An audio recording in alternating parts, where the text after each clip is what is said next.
6 o'clock GMT in Accra, Ghana. Good morning. Welcome to the Star Breakfast News.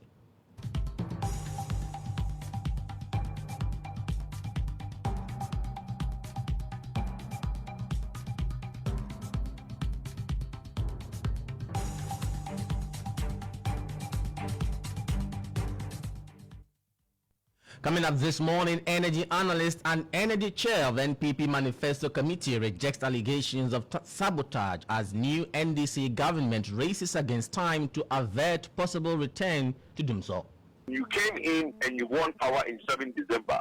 There is a one-man transition. You saw that thing was a headline item because it was dire. How come we are now hearing about it for the first time and all of a sudden it's news? Also coming up, EC suspends collation process for Ablekuma North constituency due to disputes over pink sheets. It's so unfortunate for me to make this statement that I'm done with Ablekuma North. They should find a new return officer to continue their work for them.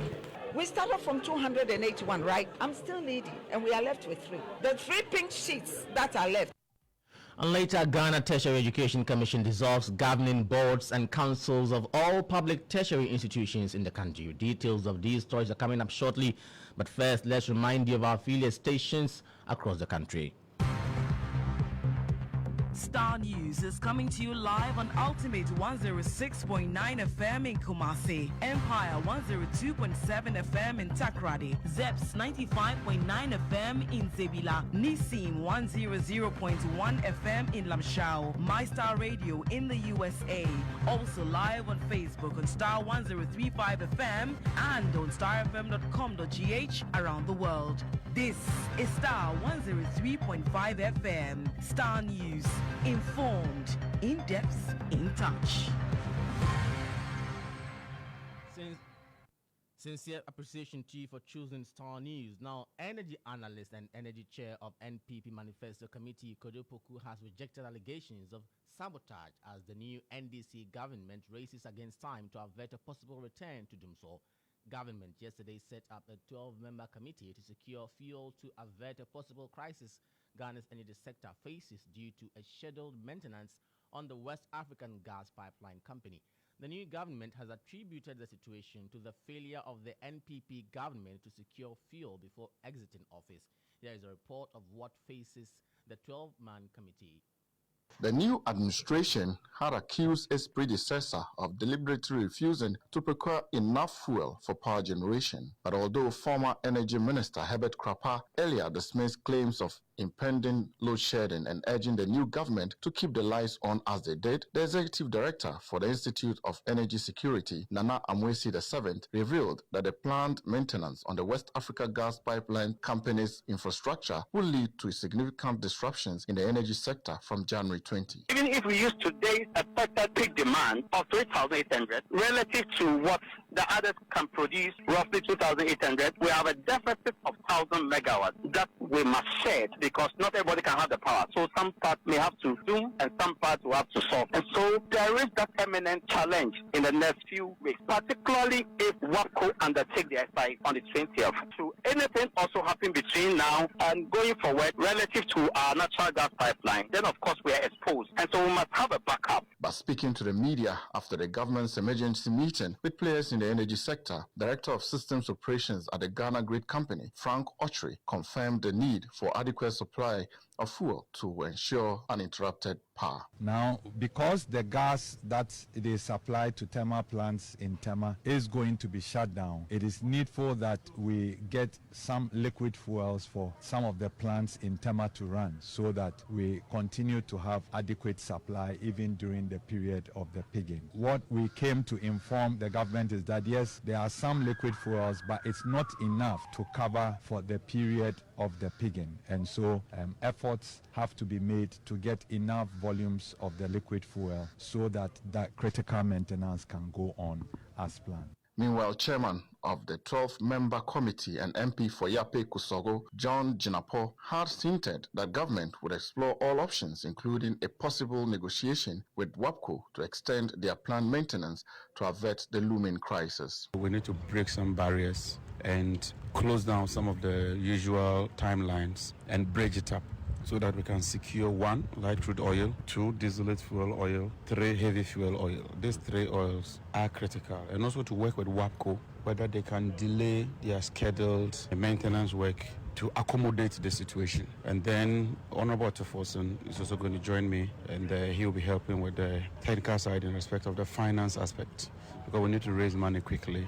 We'll report back to Chief of Staff, and then he will give the instructions, and we'll know what to do. It's serious, but all I can say is that Ghanaians should stay calm. We are determined to deal with the situation. And given the caliber of people we have, I'm confident that we'll deal with the situation. The committee is expected to report on progress of work to the Chief of Staff, Julius Deborah, by close of day on Wednesday, 8th January 2025.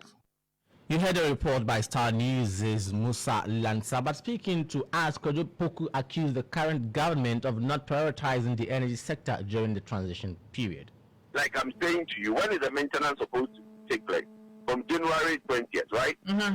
So, okay, so transition started when? Transition started the second week of December, doesn't it? It's been 3 weeks since we started transition. Has anybody from the transition team bring this thing up? How come it's all of a sudden a news item? Okay, so if you're talking about something that needs to happen, and you came in and you won power in 7 December, there is a 1-month transition. You saw that that thing was a headline item because it was dire. How come we are now hearing about it for the first time and all of a sudden it's news? So don't blame whoever left, because they would have told you when you came in during the transition that this is something that is up and coming.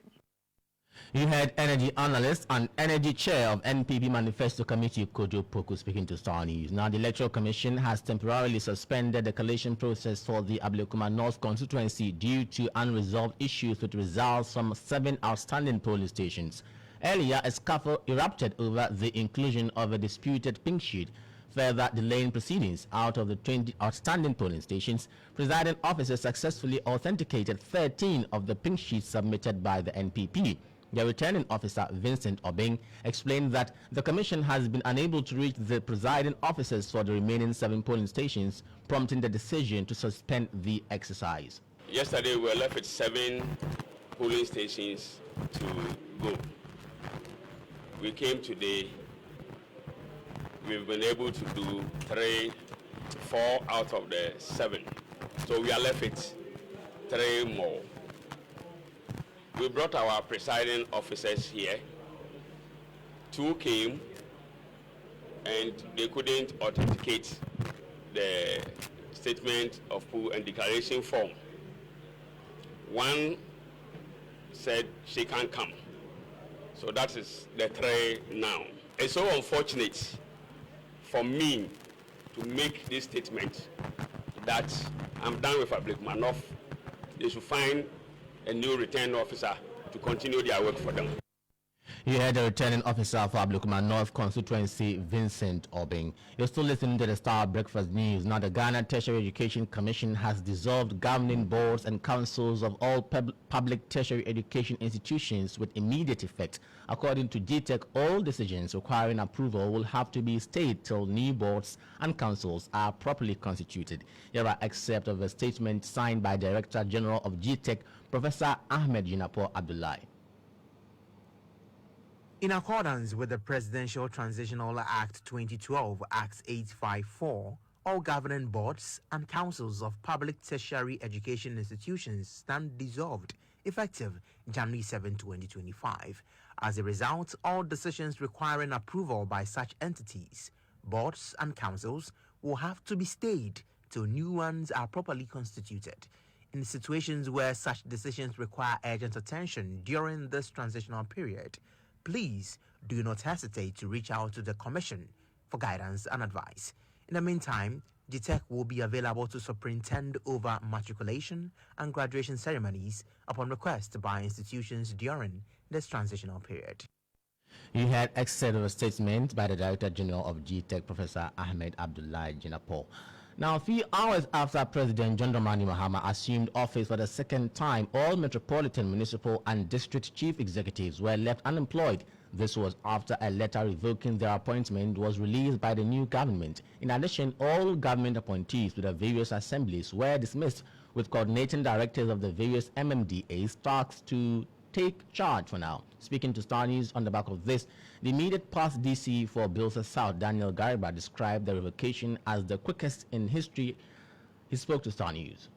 I said it's the quickest in the history of our country because in 2009, apartments for reports gave 3 months to be in office until the new ones are appointed. But in 2017 did the revocation on the 12th. But barely within 24 hours on taking office, John Mahama has revoked the appointment of DCs, even though it's something we are expecting as the first in the history of our country. But we are okay with it.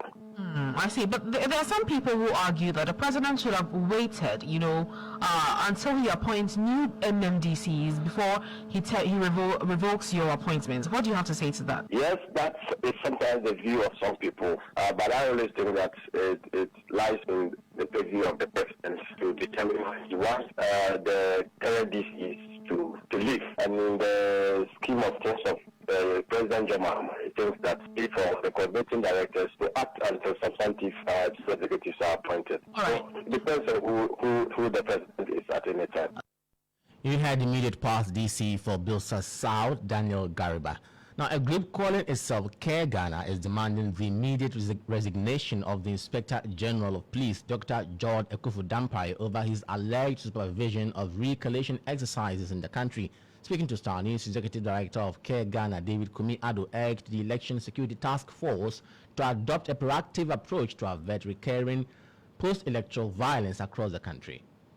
Care Ghana is deeply concerned about the repeated incidents of military overreach in electoral matters. Such actions not only threaten Ghana's democracy, but also erode the public trust in state institutions tasked with maintaining law and order. The time for structural reform in the Ghana Police Service to address the increasing complexities in modern-day policing is urgent. In light of recent challenges faced by the police service, including its inability to adequately manage critical incidents such as electoral-related clashes, unlawful electoral conduct such as vote buying and vote selling, and growing public concern over law enforcement, it has become evident that the current structure in the leadership of the Ghana Police Service requires significant improvement to meet demands of modern society.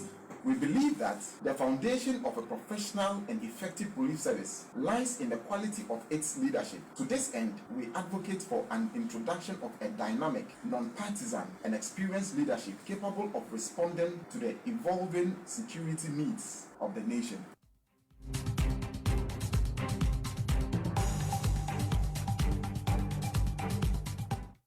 When you log on to starfm.com.gh, you'll find more news updates there. I am Nurain Abbas. Many thanks for your company. Next, we have Sports Chat. Do enjoy the rest of your day.